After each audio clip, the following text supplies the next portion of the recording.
할렐루야. 여러분 반갑습니다. 오늘도 예수 안에 좋은 일이 있습니다.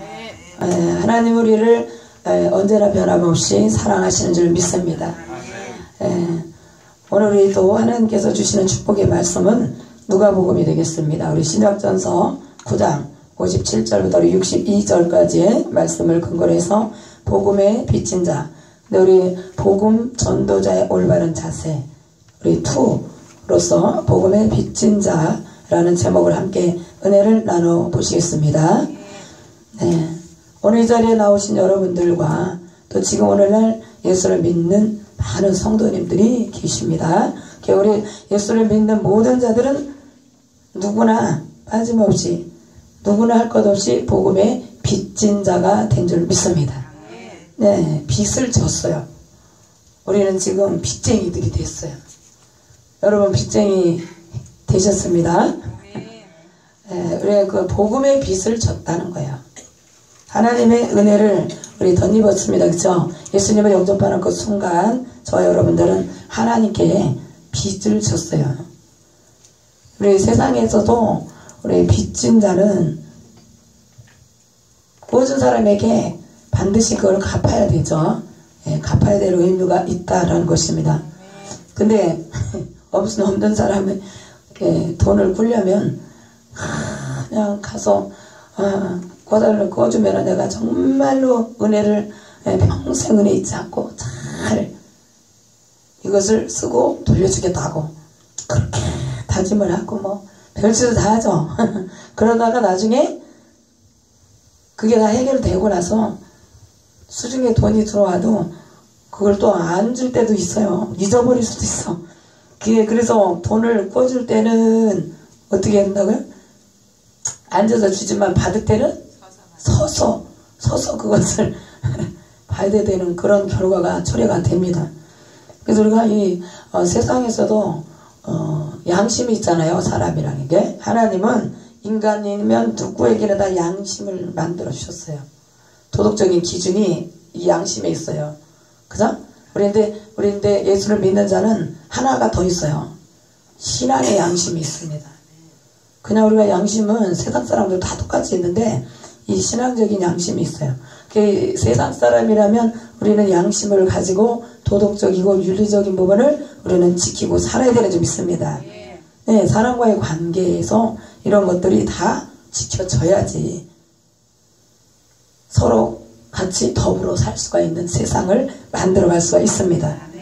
근데 우리가 신앙 안에서 예수를 믿고 나서도 우리는 하나님의 은혜를 입은 자로서 우리가 그 은혜의 그 빚을 우리도 반드시 갚아야 되는 줄 믿습니다. 근데 우리는 지금 사실 그 은혜만 받았지 나 살기 바빠서 세상 살이가 힘들고 고달파서 하나님의 그 은혜를 잊어버릴 때가 많이 있다는 것이에요. 또 세상에 또 많이 또 바쁘다 보니까 그죠? 여기저기 뭐 볼 일도 많고 또 먹고 살다가 보니까 하나님 앞에 은혜가 감사해서 우리 주님 앞에 늘 달려오기에 힘써야 되고 또 봉사와 헌신 그리고 나가서 우리가 전도도 해야 되는데 그 빚을 갚으려면 우리는 정말 부지런히 일을 해도 그 빚을 다 갚을 수가 없어요.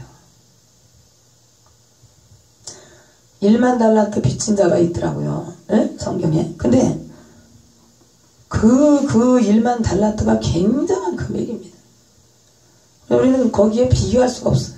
하나님의 은혜에 우리의 빚을 진 것은 지옥으로 떨어져서 우리가 멸망으로 그냥 불구덩이에 들어가야 될 저 여러분들이었잖아요. 근데 그것을 우리 하나님께서 우리를 거기서 구원해 주셨잖아요.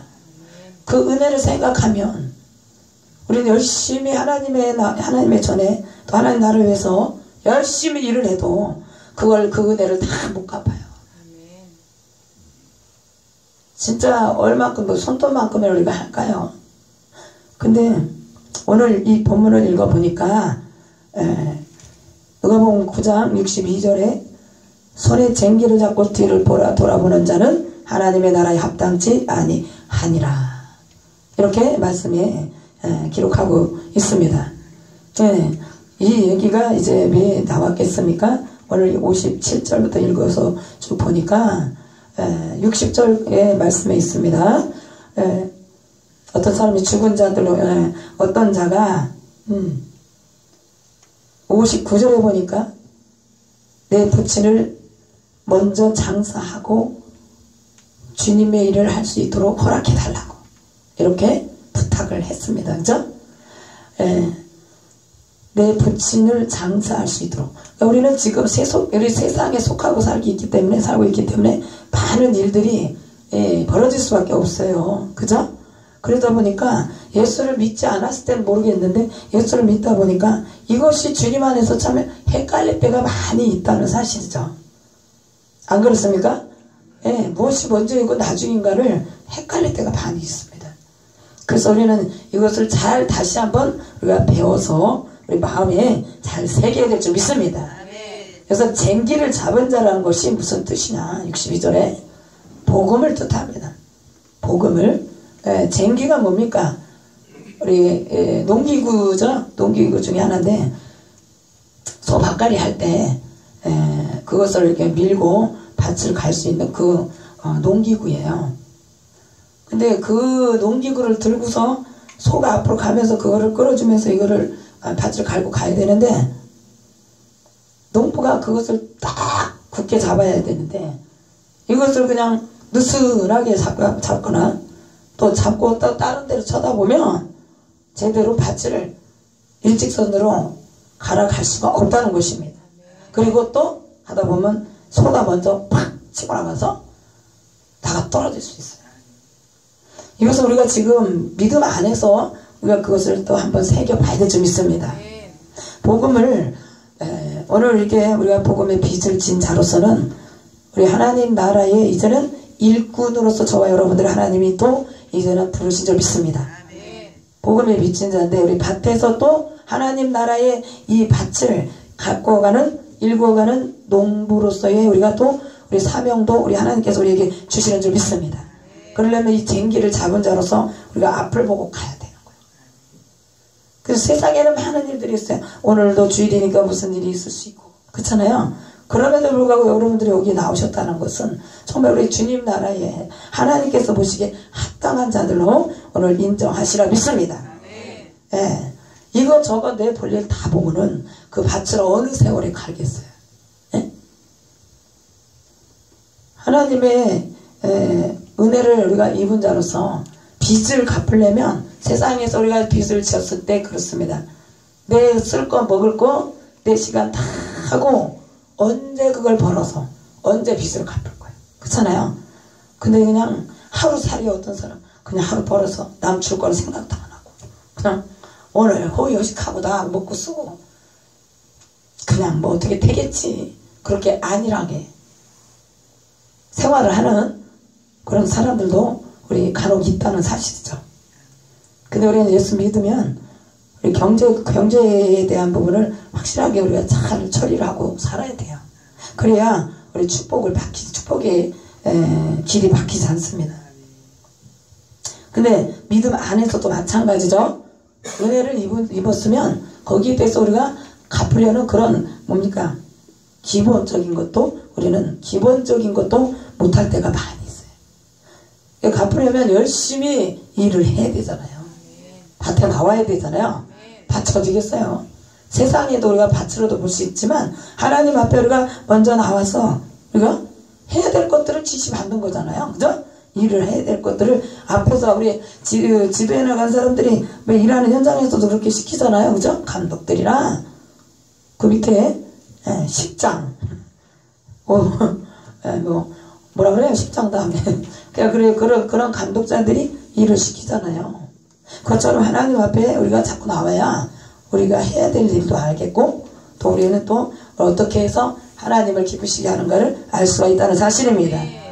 그래서 부친의 장사를 짐에게 해달라고 나를 쫓으라 예수님이 그랬어요. 넌 네 제자가 돼야 되겠다. 나를 쫓아와라. 이렇게 예수님이 얘기하시니까 뭔가 할 일도 많고 핑계가 많은 거예요. 변명도 많고 장가도 보내야 되겠고 시집도 보내야 되겠고 결혼식장에도 가야 되겠고, 뭐 서로 이제 또 왔다 갔다 해야 될 거 아니겠어요? 그죠? 품앗이가 있습니다. 그래서 지금 뭐 결혼 시즌이 앞으로 오고, 또 여러 가지 또 우리 행사들이 가정마다 있을 수 있어요. 이럴 때 이게 참 난감하다 이거죠. 그리고 또 직접적으로 직계, 부모님이 상을 당했거나, 이럴 때 여기 부친 상을 당한 사람이 말씀을 하는 거죠. 말씀을 드리는 거죠. 말을 부탁을 하는 거죠. 예수님께 나로 하여금 부친 상을 좀 치르게 해달라. 먼저. 그 다음에 내가 쫓을 것이다. 그리고 또 다른 사람은 또 뭐라 그랬어요? 자기를 좀 가족과 작별을 하게 해달라. 하여튼 핑계 없는 저기가 없어. 무덤이 없어. 그죠? 우리가 뭐 하루에 살아가는 동안 무슨 일이 없겠어요? 다 있지. 예. 일주일에 또 왜 일이 없겠습니까?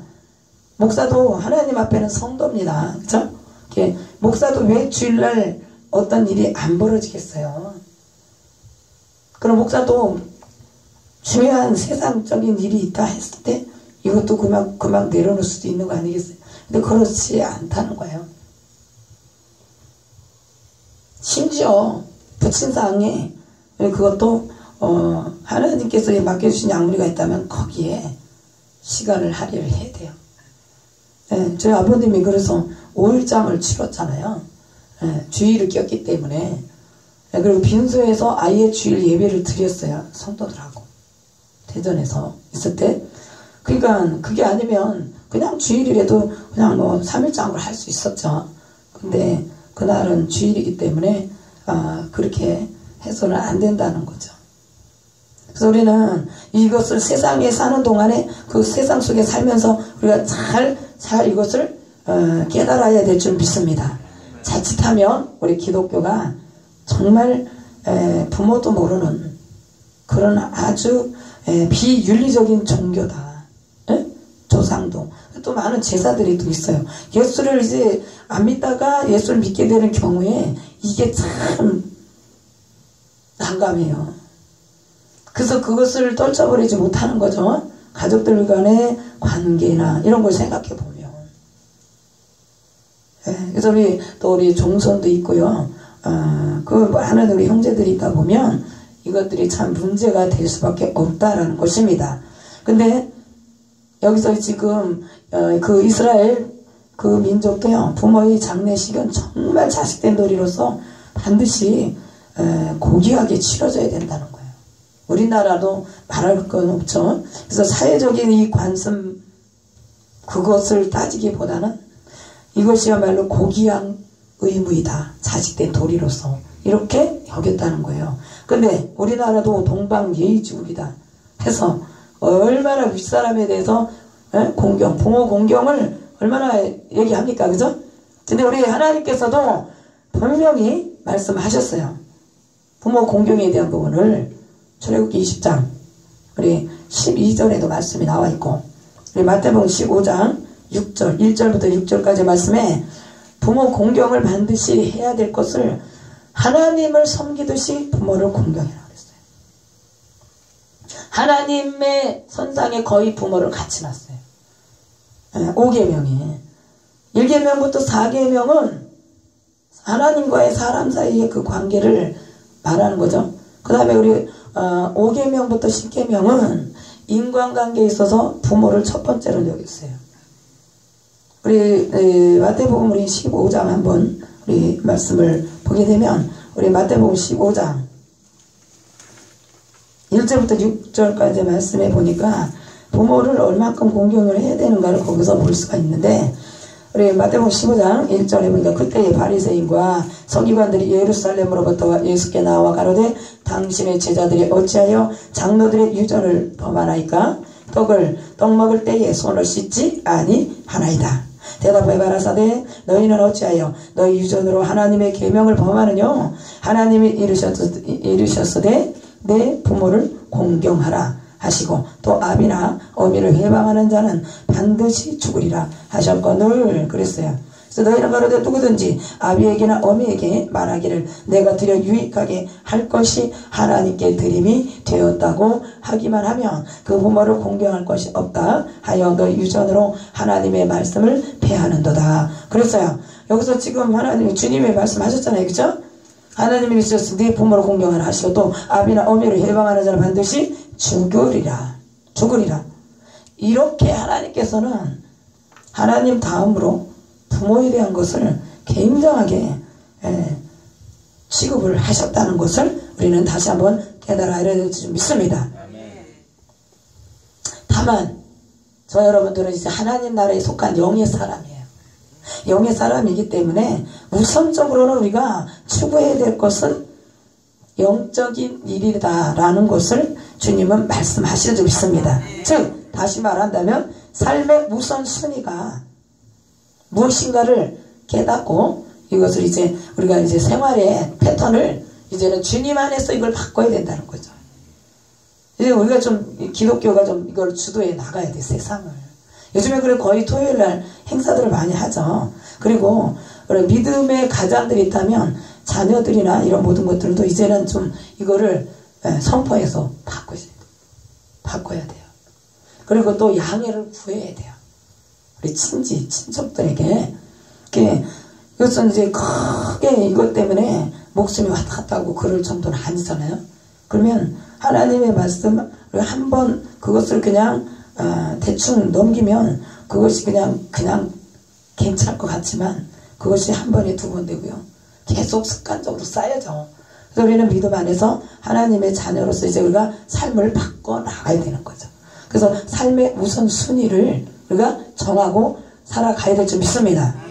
하나님의 은혜를 분명히 우리가 받았다면 그 은혜에 감사해서 우리가 항상 우리가 주님의 은혜를 먼저 머리에 늘 항상 새기면서 가슴에 새기면서 살아가는 저 여러분 다 되시기 바랍니다. 그래서 우리 복음 전도자의 올바른 자세는 쟁기를 잡았으면 앞을 보고 그저 계속 한 발 한 발 달려나가야 된다는 거예요. 쉬었다가 하면 안 돼. 네? 뭐 이제 한 일랑 갈아놓고 중간에 우리가 쉬고 뭐 땀을 식히고 또 우리 참도 먹고 그렇긴 해요.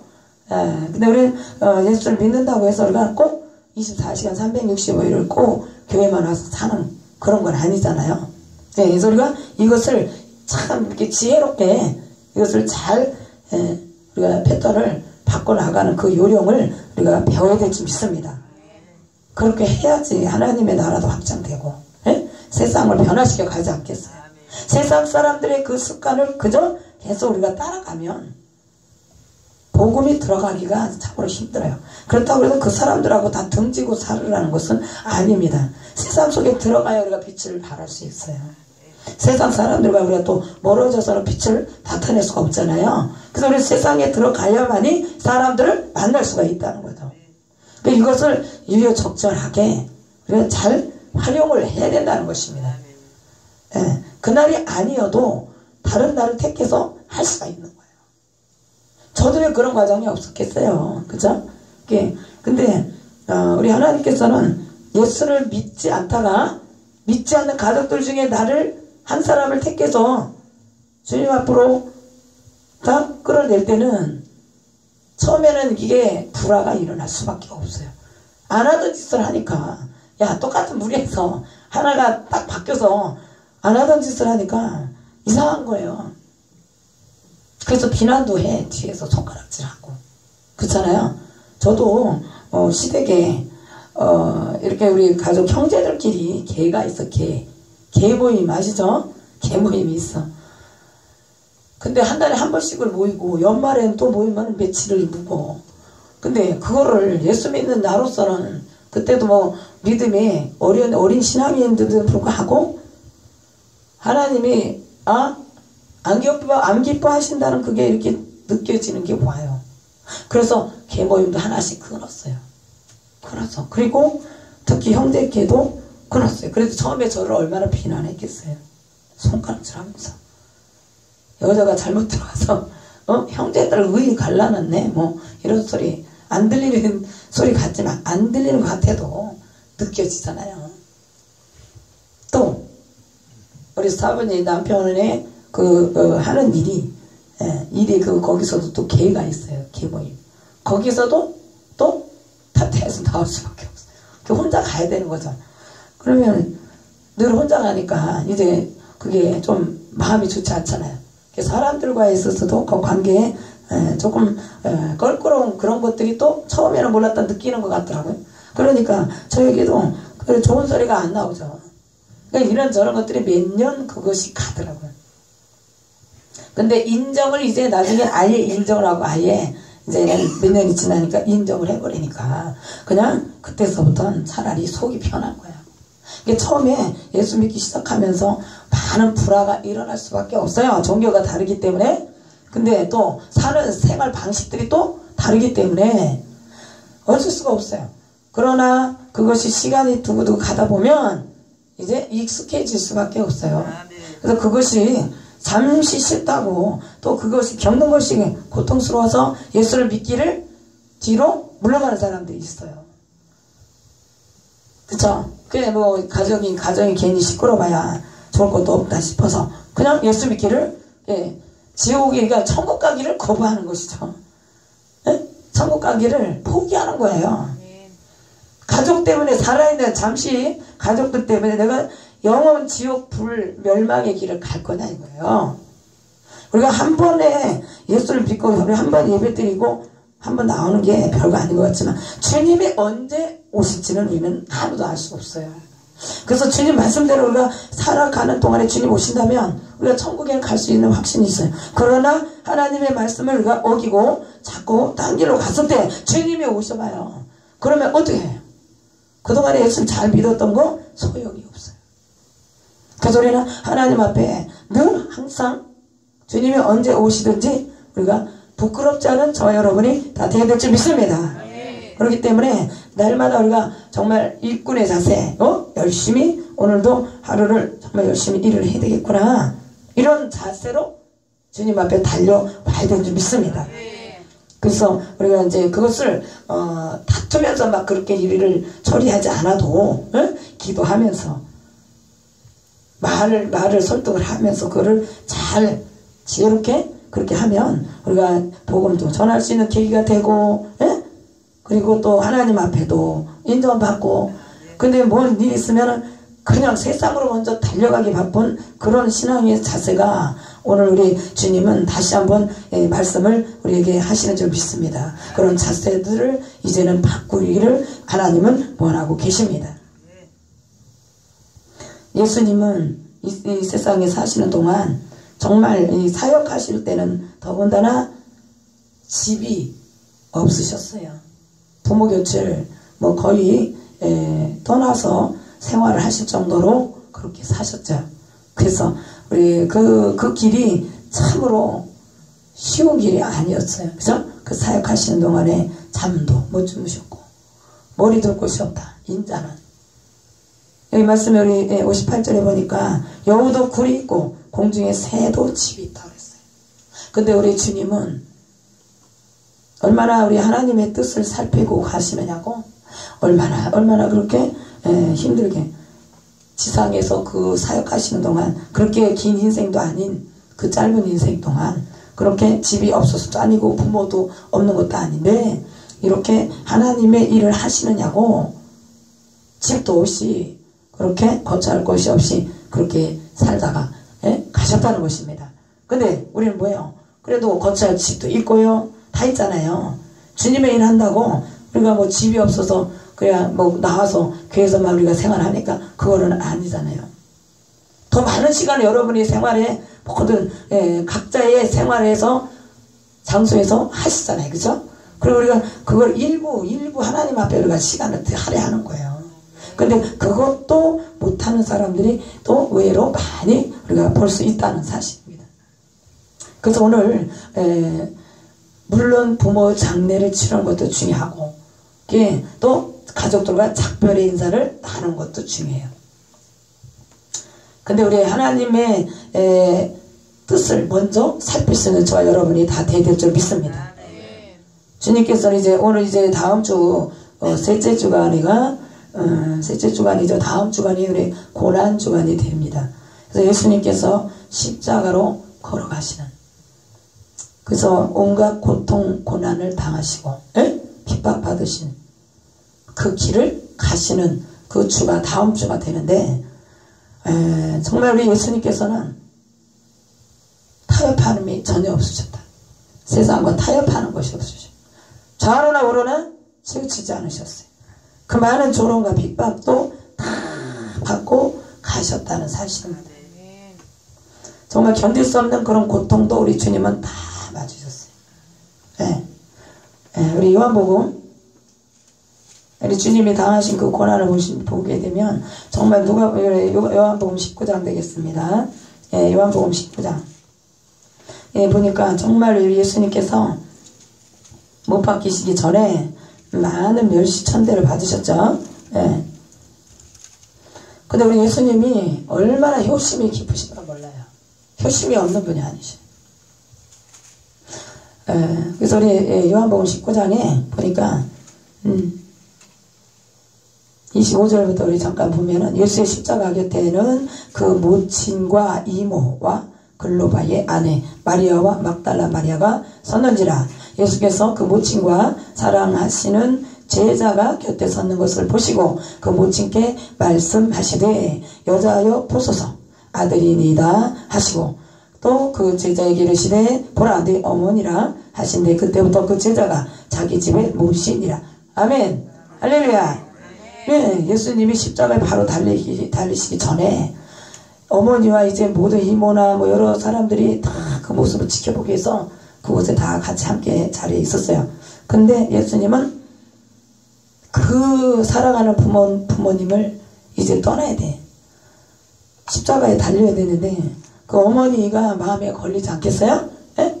예, 근데 그 어머니를 보면서 나 좀 살려달라고 애원하거나 그 십자가에 가던 길을 멈추고 다시 돌아서지 않으셨다는 거예요. 옆에 멸시천대하고 예? 그렇게 핍박하는 자들을 향해서 한 번도 비난을 퍼붓거나 원망을 하지 않으셨다는 것입니다. 오늘 우리 예수님은 어머니까지도 그냥 생각도 안 하고 그냥 또 그 길을 가신 게 아니라 어머니를 다른 제자에게 맡겼다는 거예요. 어머니를 부탁했다는 거죠. 예? 어머니 모시는 것을 제 어미처럼 그렇게 모셔라. 그걸 마지막 부탁을 하셨습니다. 그죠? 그러니까 오늘 이 지금 장례를 치르고 주님의 길을 쫓겠다라는 그 사람, 그 제자의 말은 뭐예요? 우리 죽은 자는 알아서 그 사람들이 같이 치우도록 하고 너는 나를 쫓으라 그랬는데 그것이 잘 안 되고 있었다는 거죠. 근데 예수님을 바라봐야 되죠. 예수님은 지금 죽음의 길을 가시는 거예요. 그런데 우리 그 제자는 죽음의 길을 가는 건 아니잖아요. 우리 예수님은 죽음의 길을 가시면서도 부모님을 걱정하면서 그렇게 어머니를 제자에게 맡기면서 그 길을 가셨다는 거예요. 우리는 너무 세상 일에 너무 많은 핑계를 댑니다. 주님 앞에 달려 나오는 것에 대해서 주님의 일을 하는 것에 대해서 너무 많은 핑계를 대요. 주일 예배 한번 드리는 거, 봉사 한번 하는 거에 대해서도 우리는 누구를 위해서 합니까? 나 자신을 위해서, 또 주님을 위해서 우리가 먼저 해야 되는데 우리가 그런 것이 개념이 없습니다. 그죠? 그냥 어쩌다 하게 되고 또 할 수 없을 때는 못하는 거고 바쁘면 예배도 어떨 때는 뭐 반만 드리고 어떨 때는 또 못 드릴 때도 있고 전혀 우리 하나님 앞에 꺼리끼지 않으면 이거는 뭔가 화인을 맞은 거고 그래도 약간 죄송한 마음이 있다면 그래도 양심이 지금 하나님 앞에 그래도 아직 살아있다는 거예요. 그래도 우리가 이제 그것도 하나님 앞에 반드시 회개할 부분이고 그러나 우리가 회개할 일들을 앞으로 우리가 줄여가야 되고 그 일을 우리가 이제는 하지 않는 그런 방향으로 가야 될 줄 믿습니다. 우리 하나님 앞에 영광을 잠시 우리 찬양으로 돌립니다.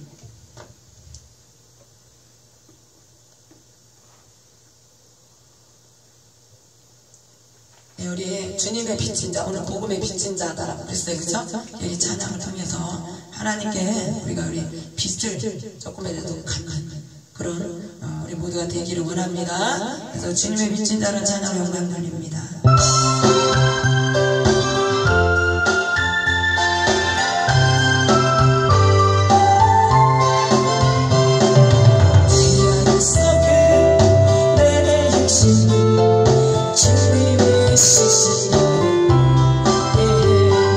지금의 곁에 걸려있는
살리시네. 십자가 보혈 증거하고 주님이 살리셨네. 아멘 아멘. 기도할 때에 음성이시고 찬송할 때에 기쁘시네.